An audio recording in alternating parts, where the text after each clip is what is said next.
마가복음 9장 30절부터 10장 31절까지는 예수님께서 두 번째로 그리스도의 그 고난, 순환을 예고하시고 십자가의 죽으심을 예고하시고 그리고 3일 만에 부활할 것, 그걸 보통 순환 예고라 그래요. 그걸 두 번째 이제 말씀하신 대목이고, 그리고 그 순환 예고와 함께 제자들이 서로 다투는 일에 대해서 예수님께서 그것을 계기로 가르치시는 그러한 단락입니다. 31절을 보면은 인자가 사람들의 손에 넘겨져서 죽임을 당하고 나서 사흘 후에 살아날 것이다 라는 걸 이미 말씀하시죠. 하지만 제자들은 이 말씀을 앞서도 들었어요. 두 번째 단락이니까. 그런데 그 말씀을 듣고서도 깨닫지 못합니다. 그리고 예수님께 그거에 대해서 묻기조차 두려워합니다. 예수님께서 당신의 죽음과 부활에 대해서 반복해서 말씀하시는데도 왜 제자들은 도대체 이해하지 못하는 것일까요? 아니 왜 무슨 뜻인지 모르면 묻기조차 할 텐데 그걸 주저하는 걸까요? 그 이유를 밝혀주는 내용이 그 다음에 이어지는 누가 크냐에 대한 말싸움입니다. 제자들은 예수님의 의중이나 예수님이 보여주시는 하나님 나라에는 별로 관심이 없어 보여요. 오직 자신들이 원하는 것, 자신들이 얻게 될 건강, 또 세상적인 부귀, 명예, 성공, 세상적인 복에만 온통 신경이 집중되어 있었던 겁니다. 그러니까 예수님이 반복해서 직접 말씀하시는데도 들어도 듣지를 못하고 또 보아도 보지를 못합니다. 아예 귀담아 듣지를 않아요. 듣는 것 같은데 마음은 딴 데가 있는 거죠. 자기가 듣고 싶은 것만 듣는 거예요.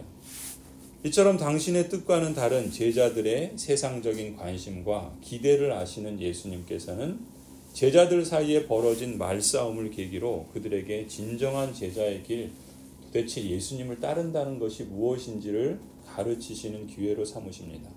그래서 오늘 본문에 우리가 읽은 것처럼 제자들 사이에 누가 크냐에 대한 말다툼으로 시작해서 10장부터는 결혼과 이혼에 대해서 가르치시고 또 하나님의 통치를 받아들이는 것이 무엇인가에 대해서 가르치시고 마지막으로는 돈 문제에 대해서, 부의 문제에 대해서 가르치시는 것으로 이어집니다.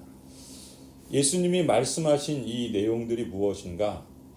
세 가지예요. 성적인 문제, 권력의 문제, 돈 문제입니다. 사실 이 세 주제는 인생에게 가장 중요한 주제들이에요. 근데 잘 말하지 않죠. 세상에서 사람들이 공통적인 관심이 성적인 문제고 권력의 문제고 돈 문제입니다. 그걸 쉽게 표현하면 부귀영화, 입신양명 이런 거죠. 예수님을 따르는 것이 무엇을 의미하는가? 제자도가 무엇을 의미하는가? 예수님께서 이것을 가르치시는데 예수님을 따르고 있는가 아닌가를 가장 두드러지게 나타나는 영역이 이 세 가지입니다.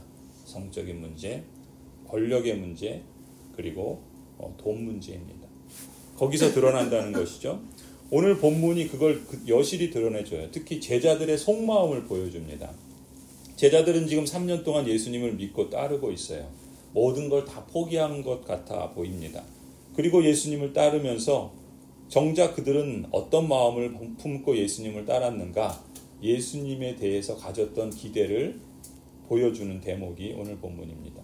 33절에 보면 이제 북쪽에 가이사라 빌립보 지방에서 남쪽으로 내려가고 있는 길이에요. 예루살렘으로 가고 있는 것이죠. 가다가 가버나움으로 갔습니다. 가버나움은 갈릴리 쪽에 있는 그런 도시죠. 예수님께서 가버나움의 집에 계실 때 제자들에게 물으십니다. 너희가 내려오는 길에서 무슨 일로 서로 다투었느냐? 34절에 제자들은 예수님의 질문에 한마디도 말하지 못하고 잠잠합니다. 왜냐하면 길에서 서로 다투었거든요. 누가 가장 큰 사람이냐? 그런 것 가지고 서로 다툰 겁니다. 서로 세력 싸움한 거예요. 누가 더 높은 사람이냐, 큰 사람이냐, 누가 선임이냐, 누가 더 힘이 세냐, 누가 더 앞에 서야 되냐, 이런 거 가지고 서로 다툰 거예요. 제자들이 예수님께 거는 기대가 사실 이 논쟁에 담겨 있는 겁니다. 예수님을 믿고 따르는 이유가 무엇인가? 말은 그렇게 하지 않았지만 예수님을 통해서 하나님의 나라가 임하게 되면 누가 크게 될 것인가에 대한 기대를 갖고 예수님을 따르는 거예요. 누가 더 좋은 자리를 차지할 것인가? 이게 제자들의 속내였던 것이죠. 제자들만 그런가요? 그렇지 않죠. 대개 사람들이 성황당에 가서 빌든 절에서 공양을 드리든 교회도 마찬가지입니다. 게다가 지금 이 대목은 예수님께서 변화산에서 영광스러운 모습으로 변화된 그 모습을 본 이후의 일들이기 때문에 제자들은 이제 한껏 그 기대가 부풀었겠죠. 아, 예수님께서 이렇게 영광스럽게 변하셨다면 이제 예루살렘에 가셔서 왕이 되실 것이고, 왕이 되시면 우리는 얼마나 높은 자리에 오르게 될 것인가. 온통 이 관심만 가지고 예수님을 따르고 있는 거예요. 그러니까 예수님께서 지금 죽으심에 대해서 말하고 부활에 대해서 말해도 도대체 예수님의 말은 듣는 것 같은데 한 귀로 듣고 한 귀로 흘려버리는 겁니다. 자신들의 관심이 딴 데 있기 때문에 그 예수님의 말씀은 전혀 들리지 않는 거예요. 그리고 36절에 예수님께서 어린아이 하나를 데려다가 제자들 가운데 세우십니다. 그리고 그 아이를 껴안아 주시고서 제자들에게 말씀하세요. 누구든지 내 이름으로 이런 어린이들 가운데 하나를 영접하면 그는 나를 영접하는 것이요, 누구든지 나를 영접하는 사람은 나를 영접하는 것보다 나를 보내신 분을 영접하는 것이다. 예수님이 추구하는 세계는 사람들이 추구하는 것과 전혀 다른 세계입니다. 그래서 예수님을 믿고 따르는 게, 그리고 꾸준히 평생을 따르는 게 쉽지 않습니다. 제자들의 기대만 봐도 그래요. 아니, 세상 사람들이 말하는 통념과 예수님이 말씀하고 살아내시는, 그리고 보여주시는 하나님 나라는 정반대입니다. 세상 사람만이 아니라 당시 예수님을 믿고 따르던 제자들도 세상 사람들과 사실 별반 차이가 없어요. 십자가의 죽음과 부활을 제대로 이해하지도 못하고 받아들이지도 못합니다. 전에는 적어도 그랬던 것이죠. 이게 무슨 말인가? 십자가의 죽음과 부활을 제대로 이해하고 받아들이는 사람은 자기가 원하는 세상을 추구하지 않습니다. 그 욕망이 끊임없이 자기 안에서 일어나는 것이 다른 사람과 마찬가지예요. 그러나 그럼에도 불구하고 세상 사람들과 추구하는 것과는 다른 예수님이 그려주시는 세상, 그 세상을 보고 그것을 추구합니다. 그것이 참된 믿음의 증거라고 할 수 있어요. 이 세상이 기대하는 것을 예수님의 능력으로 얻으려는 사람들은 참된 제자가 아닙니다. 지금 제자들의 똑같은 모습인 거예요. 예수님을 통해서 내가 원하는 걸 얻고자 하는 것이죠. 예수님이 기대하는 것을 자신의 따름으로 이루어가려는 사람들인데, 이제 그런 자리에서 예수님이 기대하시는 것을 이제 순종함으로 이루어가는 사람으로 변화되는 것이 참된 제자의 모습이라고 할 수 있습니다. 우리는 그러한 증거를 사도행전에서 보죠. 우리가 읽는 이 복음서의 제자들은 참 무식하고 무지하고 또 자기 욕망과 이 세상적인 욕심에 가득 찬 사람들이에요. 그러니까 결국 예수님이 십자가에서 죽으니까 다 도망치죠. 그런데 예수님께서 부활하시고 또 말씀하신 대로 승천하시고 성령께서 약속하신 대로 보내주시고 그들에게 임했을 때 사도행전의 제자들은 180도 달라집니다. 그들이 180도 달라지는 계기가 무엇일까요?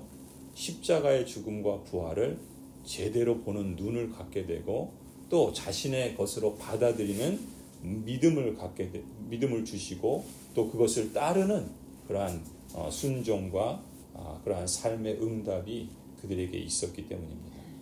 오늘 우리 각자가 십자가의 죽음과 부활을 제대로 이해하고 받아들였는지 늘 점검할 필요가 있어요.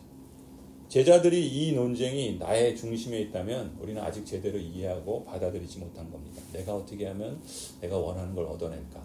내가 어떻게 하면 좀 더 좋은 자리에 오를 수 있을까? 내가 어떻게 하면 사람들에게 대접받을 수 있을까? 내가 어떻게 하면 이 세상에서도 잘 살 수 있을까? 제대로 이해하고 받아들였다고 한다면 우리들 역시 제자들이 걸었던 길, 변화된 이후에 사도행전의 모습에 그러한 삶을 추구할 것입니다. 여전히 이 세상이 기대하는 것을 예수님의 능력으로 얻으려는 길이 아니라 예수님이 기대하는 하나님의 나라를 여러분도 보며 순종으로 이루어가는 길을 내디뎌야 하는 것이죠. 제자도란 바로 이런 성찰에서 하나님의 말씀에서 그리고 그것에 대한 순종과 확신에서 시작되는 것이라 믿습니다. 십자가의 죽음과 부활을 이해하지 못할 때 제자들의 관심은 온통 세상에서 잘 되는 것뿐이에요. 첫째가 되는 것이 목표입니다. 첫째가 되려는 목적은 무엇이겠습니까? 대접받으려는 겁니다. 높아지려는 것이고 사람들보다 더 잘났다는 걸 과시하고 싶은 거예요. 이 기대를 갖고 예수님을 따라 나섰던 것이고 예수님의 그 기적과 치유를 통해서 그 가능성을 보았던 것이고 이제 예수님께서 예루살렘에 가시면 드디어 그날이 가까이 왔다. 다들 기대에 부풀어 있는 것입니다. 그러니까 가면서 서로 다투는 거예요. 내가 먼저 그 자리 차지하려고. 나중에 보세요. 세베대의 아들 두 아들이 야고보와 요한이 어머니를 통해서 예수님께 청탁하지요. 예수님께서 예루살렘에서 높은 자리에 오르면 예수님 좌우편에 우리 아들도 앉게 해달라고. 그게 다 어머니의 심정이고 세상 사람들의 기대입니다. 그게 그냥 부패한 인생이 가질 수 있는 자연스러운 욕망이죠. 이러한 제자들의 기대가 결국 예수님이 하시는 말씀을 듣기는 들어도 전혀 이해하지 못한 것이죠. 심리학에서는 선택적 지각이라는 말이 있어요. 같은 방에 들어왔는데 보는 게 달라요. 똑같은 건데 보는 사람의 관심에 따라 보이는 게 다른 겁니다. 제가 하는 말을 같은 말을 들었는데 나중에 보면 하는 말이 달라져요. 자기 관심에 따라 듣는 것이 다르기 때문에 그렇습니다. 제자들은 자신들이 기대하는 메시아를 원합니다. 그래서 그 제자들을 통해 그 메시아를 통해서 자신들이 얻게 될 것에 대한 기대, 그것에 부풀어 있으면 정작 예수님이 누구신가에 대해서 보기는 보는데 제대로 보지 못하는 것이고 듣기는 듣는데 제대로 이해하지 못하게 되는 것이죠. 이것은 오늘날 예수님을 믿고 따르는 신자에게도 마찬가지입니다. 예수님에 대한 기대와 제자도에 대한 것이 마찬가지라는 것이죠. 사람 사이에 교회를 이루고 서로 대화를 하는 점에서도 서로 다른 기대와 다른 생각으로 적극적으로 듣고 경청하고 이해하고 함께 세워가기보다는 자신의 기대를 만족시키는 쪽으로 가다 보니까 자신과 맞지 않으면 자신의 생각과 다르면 충돌하고 다투고 불평하고 원망하고 갈라서는 일들이 교회 안에서 벌어지는 거예요. 그것을 단지 개인과 개인의 다툼으로 볼 것이 아닙니다.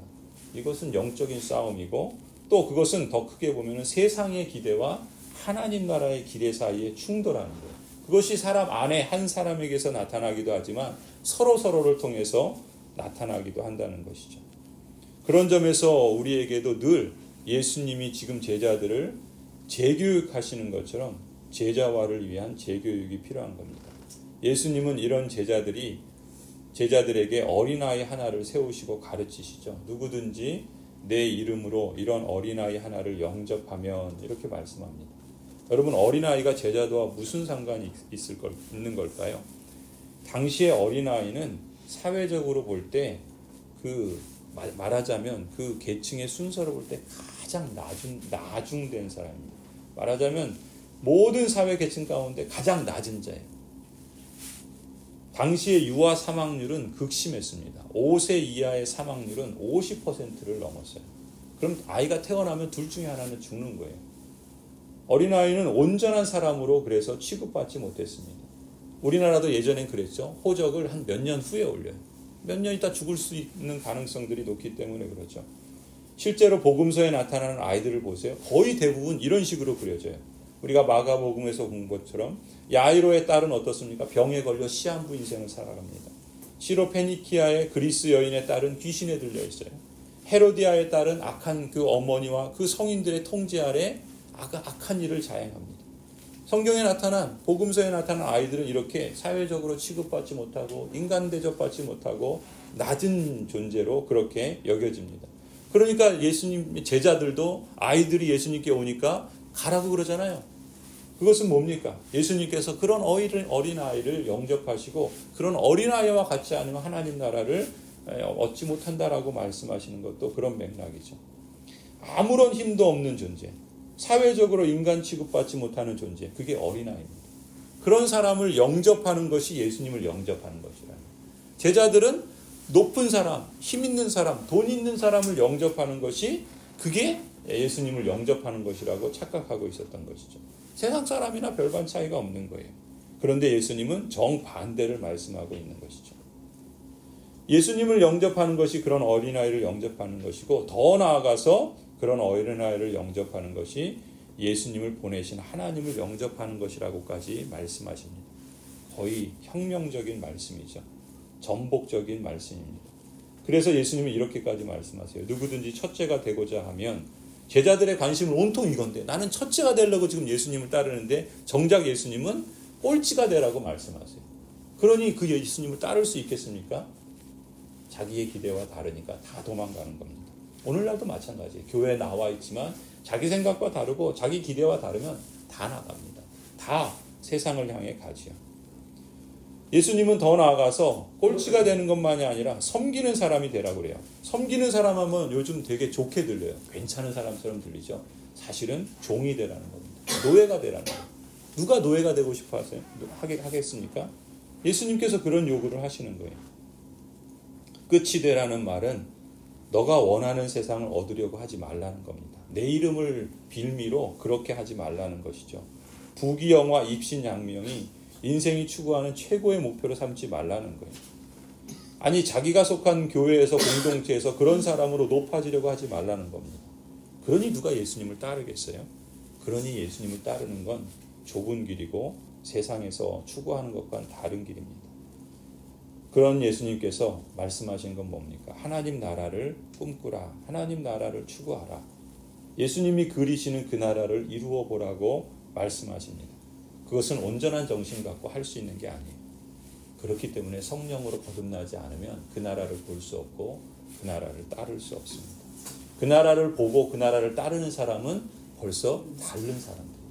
성령께서 그 안에 계시기 때문에 그 속 사람을 뒤집어 놓은 거예요. 전복적인 사람들이에요. 그것이 그래서 가능한 것이고 그나마도 이 세상엔 여전히 사단이 유혹하고 세상 사람들이 유혹하고 자기 안에 부패한 본성과 욕망이 있어서 계속 그걸 부추기기 때문에 하나님 앞에 의지하고 하나님을 신뢰하는 기도를 드리고 하나님의 나라가 내 안에서 이루어지도록 간구하지 않으면 성령 하나님이 우리 안에 있어도 우리의 그 부패한 본성이 그걸 이겨버리는 거예요. 그럼 거기서 우리는 지고 넘어지고 세상 사람처럼 대마처럼 가룟유다처럼 세상으로 가버리는 것이죠. 예수님이 사신 길이라면 그것이 세상에서 높아지고 사람들 위해 높아져서 대접받고자 하는 것보다 사실은 훨씬 더 가치 있고 훨씬 더 영광스러운 것인데 성령 하나님이 계시지 않으면 그걸 못 보는 것이죠. 그거를 추구할 수 없는 것입니다. 성도 여러분, 예수님께서는 주님의 십자가 고난에 참여할 수 있는 성도를 원하시죠. 성령 하나님이 계시면 가능한 거예요. 우리 힘으로는 그게 불가능하지 않습니까? 예수님에게 환호하며 무엇인가를 받으려는 사람들은 허다합니다. 그러나 정작 주님을 위해서 하나님의 나라를 위해서 선한 고난을 감수하고 교회를 위해서 헌신 봉사하며 주님의 이름으로 핍박당하는 일까지 참여하려는 성도는 사실 몇 명 되지 않습니다. 8대2의 법칙이 있어요. 파레토의 원칙이라 그럽니다. 한 공동체에 실제로 그 공동체를 움직여가는 사람은 2%, 20%라는 거예요. 10명에 2사람이라는 겁니다. 근데 교회는 그러면 안 되죠. 교회는 그렇게 부름받은 공동체가 아닙니다. 로마서 8장에 이렇게 말씀합니다. 자녀이면 상속자이기도 합니다. 우리가 그리스도와 함께 영광을 받으려고 그와 함께 고난을 받으면 우리는 하나님이 정하신 상속자요 그리스도와 더불어 공동 상속자입니다. 여러분, 우리가 추구하는 건 뭡니까? 우리의 삶의 목적은 뭐예요? 행복한 삶이죠. 사람다운 삶이에요. 근데 그 삶을 어떻게 사람들은 이루어가려고 합니까? 내가 원하는 것을 내가 얻으려는 방식으로 그렇게 얻지만 정작 예수님은 말씀은 하나님의 나라, 하나님께서 추구하시는, 하나님이 보여주시는 그 나라를 추구하면 세상에서 추구하는 것과는 정반대지만 그게 정말 진정한 행복을 열어주고 삶의 가치 있는 목적을 이루어진다는 것이죠. 그게 그냥 사람의 말이라고 하면 우리가 그 말을 귀담아 듣지 않을 텐데 그것이 모든 만물의 창조주이신 하나님의 말씀이고 우리를 위해서 그 나라로 초대하신 죽음으로 그 일을 이루신 예수 그리스도의 말씀이기 때문에 우리 손에는 그게 잘 안 잡히지만 당장에는 그것이 눈에 보이지 않지만 그러나 그 예수님을 믿고 그것을 따르고 끝까지 순종하는 사람은 진정한 행복의 길, 생명을 낳는 그러한 행복을 누리게 되는 줄 믿습니다. 하나님의 언약 백성 여러분, 누가 가장 큰 사람일까요? 선하신 하나님께서 친히 여러분의 마음과 생각을 온전하고 굳세게 해주시기를 간절히 축원합니다.